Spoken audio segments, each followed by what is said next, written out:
오늘 우리가 14장 24절로 35절 말씀을 읽었습니다. 그렇죠?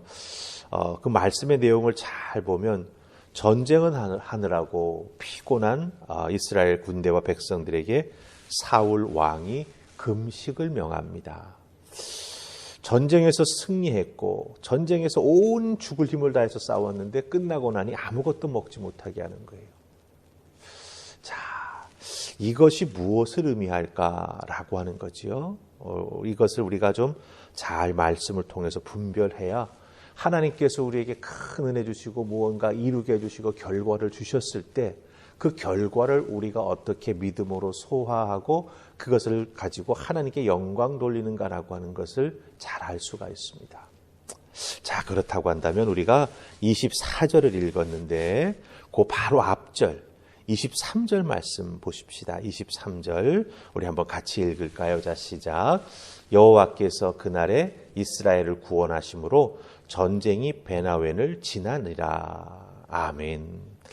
자, 여기 잘 보면 하나님께서 전쟁을 통해서 이스라엘 백성들을 구원해 주셨어요. 블레셋이 쳐들어와 가지고 그 모인 숫자를 다 보고 하나님 앞에 전쟁 싸울 준비를 잘하고 있었는데 사무엘이 기다리라고 약속한 날까지 나타나지 않았지 않습니까? 그러자 사울 왕도 두려움에 빠졌고 이스라엘 백성들도 두려워하기 시작했죠. 이탈합니다. 막 그런 상황 속에서 요나단이 다짜고짜 자기의 무기를 든 종하고, 그렇죠? 소년이라고 성경에 표현되어 있습니다. 그 소년하고 블레셋 진중에 쳐들어가서 싸워가지고 승리의 불꽃을 막 피워냅니다. 그래서 승리가 됐지요. 그런데 오늘 말씀 23절, 우리가 읽었던 23절 말씀 잘 보면 그 전쟁이 베나웬을 지나니라 이렇게 되어 있어요. 여기서 베나웬이라고 하는 것 무엇을 의미합니까? 예, 바로 벳은 집을 의미합니다. 집. 근데 아웬이라고 하는 것은 공허함, 자만, 허영심 이런 뜻을 가지고 있어요.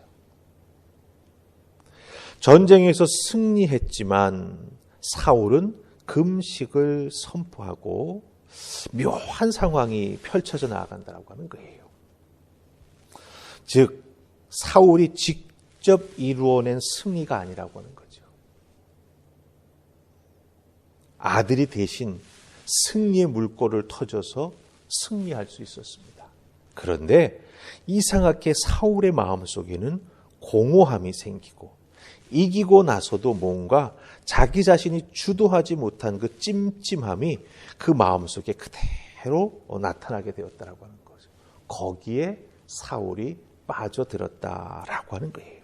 그래서 베나웬을 지나서 전쟁이 퍼져나간다라고 하는 것을 뜻합니다.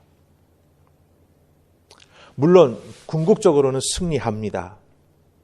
하지만 이런 상황 속에서 사울 왕은 왕으로서 또 이스라엘의 지도자로서 제대로 된 판단과 거기에 대한 행동을 해 나가지 못한다라고 하는 거예요. 하나님께서 이스라엘을 구원해 주셨습니다. 그런데 전쟁은 베나웬 성읍을 넘어서 계속 퍼져나간다라고 말합니다. 그런데 베나웬은 무슨 뜻입니까? 공허함, 자만의 집이라고 하는 뜻이에요. 사울이 승리를 했음에도 불구하고 직접 이루어낸 승리가 아니기에 마음속에 공허함이 다가오고 뭔가 찜찜한 감정을 떨어내지 못하고 있는 상황이 되었다라고 하는 것입니다. 자, 우리 이제 24절 말씀을 읽으십시다. 24절 같이 읽습니다. 자, 시작. 이날에 이스라엘 백성들이 피곤하였으니 이는 사울이 백성에게 맹세하여 경계하여 이르기를 저녁 곧 내가 내 원수에게 보복하는 때까지 아무 음식물이든지 먹는 사람은 저주를 받을지어다 하였습니다. 그러므로 모든 백성이 음식물을 맛보지 못하고 아멘. 자, 잘 보세요.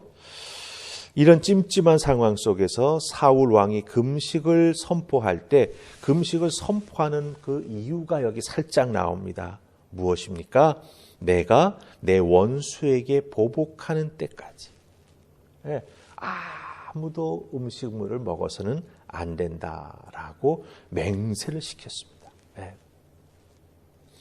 내가 내 원수에게 보복할 때까지 음식물을 먹어서는 안 된다라고 말합니다. 여러분, 전쟁이 얼마나 힘듭니까? 예, 칼을 뽑아들고 방패를 들고 이리 뛰며 저리 뛰며 싸울 때에는요, 이건 거의 백병정 수준이거든요. 그럼 먹을 틈이 없습니다. 그럼 승리를 일궈냈다면 그 지친 병사들에게 먹을 것을 잘 먹게 해야지 또 다음 싸움을 싸워 나아갈 수 있지 않습니까?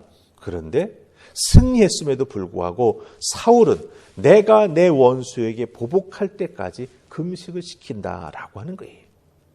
이 말과 이 행동은 무엇을 의미합니까? 아들 요나단의 기습, 그리고 승리. 그런데 왕인 자신은 별로 한 것이 없기에 금식이라도 하면서 이 승리의 마지막을 장식해야겠다라고 하는 거예요. 금식하면 하나님이 도와주셔서 이 승리의 마지막을 자기의 손으로 장식해낼 수 있을 것이다 라고 생각한 것입니다. 이런 사울의 모습을 우리는 어떻게 이름 붙여볼 수 있을까요? 나 중심의 종교적 열심주의다, 이렇게 말할 수 있을 것입니다. 신앙이 중심되는 것이 아니라 내가 돋보이기 위해서 나 중심의 종교적 열심을 내었는데, 자기가 가지고 있는 권위와 위치가 있으니까 다른 사람에게까지 그것을 강요하였다라고 하는 겁니다. 여러분, 힘든 전쟁은 금식하며 감당할 수 없습니다. 더군다나 그 금식은 하나님이 명하신 금식도 아닙니다. 내가 내 원수를 내가 진두지휘하여 승리를 쟁취했어야 하는데 그렇지 못했기에 내가 지금 공허함을 느끼면서 다음 전쟁에서 승리에 나아가기 위해 억지로 병사들을 지금 금식시키고 있다라고 하는 것입니다. 여러분, 사울의 이런 모습 또한 우리들의 모습이기도 하다라고 하는 것이죠. 내가 저 사람보다 더 잘할 수 있었는데, 물론 정말 더 잘할 수 있었을 것입니다. 사울 왕이 요나단보다 못 싸우겠습니까? 아니죠. 잘 싸울 수 있을 것입니다. 내가 저 사람보다 더 잘할 수 있는데, 정말 더 잘할 수 있을 것입니다. 그런데 내 눈에 보이는 저 사람이 나보다 먼저 움직였다라고 하는 거예요. 나보다 먼저 땀 흘려 열심히 헌신했다라고 하는 것입니다. 중요한 것은 누군가가 움직여 일한다라고 하는 거죠. 그 결과를 보고 우리가 박수 쳐주고 격려해 줄 수 있어야 오히려 거기에서 영적으로 하나가 되고 영적인 힘을 서로 공유하면서 더욱더 귀한 일들을 감당해 나아갈 때 자기 자신이 쓰임받을 수 있는 좋은 기회가 주어진다라고 하는 거예요. 그런데 자기 자신은 움직이지 않았고 먼저 움직인 사람이 이루어낸 결과물을 보고 저 사람보다 내가 더 잘할 수 있었는데, 이런 식으로 마음 아파하고 생각한다면 오히려 자기 자신만 영적으로 병들 수 있다라고 하는 것이죠. 사울 왕은 바로 이 벳아웬, 공허함에 사로잡혀서 앞으로 나아가지 못하고 주위 사람을 피곤하게 만들었습니다. 특별히 우리가 24절 읽었는데 제일 앞부분에 사울 왕이 금식을 시켰기 때문에 이스라엘 백성들이 피곤하였다, 이런 표현이 나옵니다. 그렇죠? 이 피곤하다라고 하는 말, 히브리 말로 니가스라고 하는 단어가 쓰였습니다. 여기서 문법적으로 보면 수동태로 쓰였어요. 이게 무슨 뜻이냐면 압박하다, 강요하다라고 하는 거거든요. 뜻이 뭡니까? 사울 왕이 압박, 강요해가지고 억지로 그 강요함에 못 이겨가지고 금식을 했더니 자원하는 마음으로 한 금식이 아니니까 얼마나 피곤합니까? 얼마나 하고 싶지 않습니까? 얼마나 먹고 싶은 게 눈앞에 보입니까?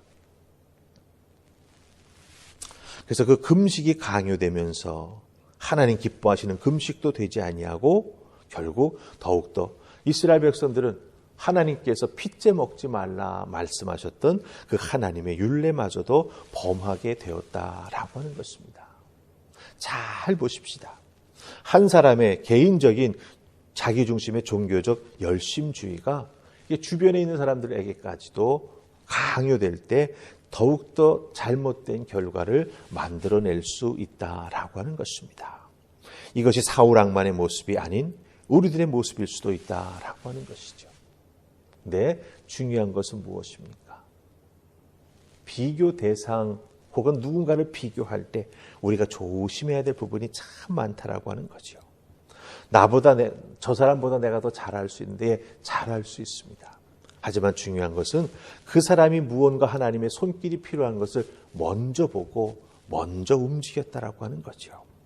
그러니 거기에 대해서 열등감 가질 것이 아니라 하나님, 제 눈에도 나의 손길이 필요한 곳, 하나님을 위해서 제가 가지고 있는 달란트와 하나님께서 주신 은혜를 가지고 섬겨 나아갈 수 있는 그런 것들이 잘 보일 수 있도록, 보일 때 즉각 순종해서 움직여 나아가는 내가 될 수 있도록 나를 움직여 주시고 내 마음을 준비시켜 주시옵소서.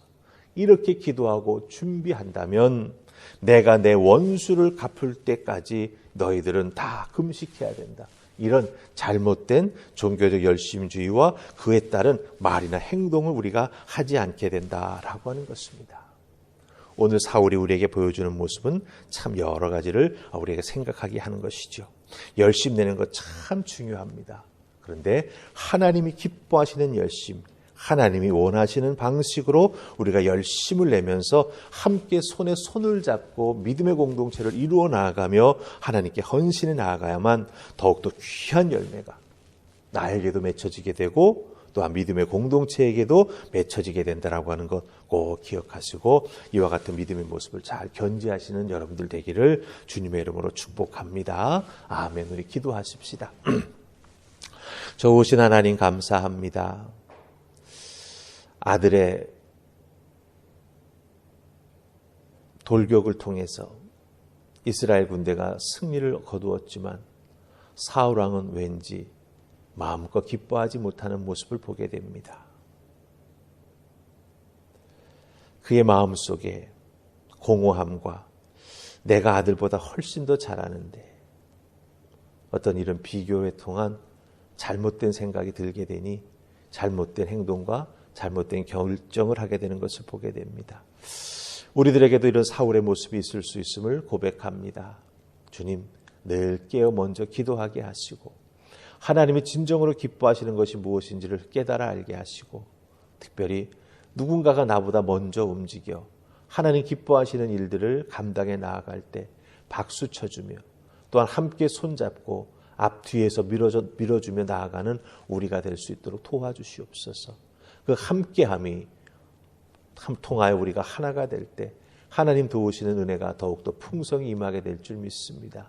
주의 몸된 교회는 이렇게 함께 손잡고 일을 해 나아갈 때 더욱더 큰 열매가 맺혀짐을 기억하게 하시고 우리 모두가 서로 손에 손을 잡고 하나님의 영광을 위하여 헌신하며 봉사해 나아가는 귀한 열매가 맺혀질 수 있도록 주여 도와주시옵소서.